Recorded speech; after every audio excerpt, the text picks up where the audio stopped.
Hello guys, welcome back to my channel. Guys, দেখতেই পাচ্ছ আমি রেডি হয়ে গেছি। এটা ভাবছো যে আমি রেডি হয়ে যাচ্ছিটা কোথায়? তো আমি রেডি হয়ে যাচ্ছি একটা মন্দিরে। আমার বিয়ের পর ফার্স্ট টাইম একটা মন্দিরে আমরা দুজনে পুজো দিতে যাচ্ছি। তো আমরা এখন গাড়িতে উঠে গেছি। গাড়িতে উঠে আমার বড়মশাইকেও একটু দেখিয়ে দিলাম, একটা দাদাও বেরোচ্ছে, দাদাকেও একটু দেখিয়ে দিলাম। দিয়ে আমি একটু ঢং মারছিলাম। তো তারপরে শর্ট ভিডিও করছিলাম আমার হাজব্যান্ডের সাথে। তো তারপরে দেখালাম চলো, কেন কি দাদার বউকে তুলতে হবে। আমরা তুলে নিয়েছি অলরেডি গাড়িতে। তো আমি দেখাবো একটু পরে আপনাদের। আমি এখন বাইরের প্রকৃতি দেখছি, তো এর জন্য আমি দেখাতে পারছি না বান্ধবীটাকে। তো আমি চলো দেখাই আপনাকে বান্ধবীকে।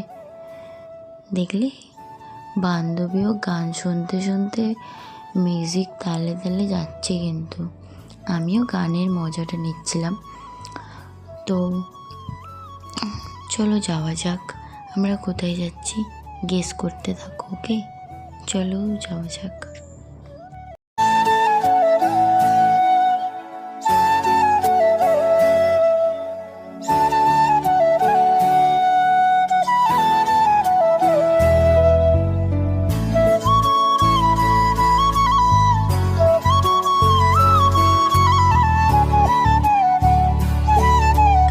কিছু গেস করতে পারছো ওটা আমি কোন মন্দিরে এসেছি?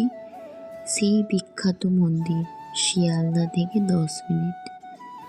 তোমরা এখনো বলছি গেস করতেই থাকো, ওকে? মন্দিরের ভেতরে আমরা ঢুকে গেছি, দেখতেই পাচ্ছেন। তো আজকের অতিরিক্ত ভিড় ছিল।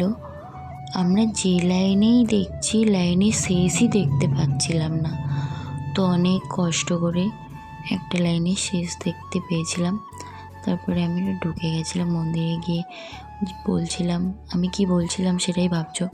আমি বলছিলাম যে অনেক সুন্দর ভেতরটা, খুবই সুন্দর। তো আপনাদেরও আমি শেয়ার করতে চাই আমি কার দর্শন করতে এসেছি। এটা বাবা শিবকে আমি দেখিয়ে দিলাম। তো চলো যাওয়া যাক, দেখা যাক আমি কার দর্শন করতে এসেছি।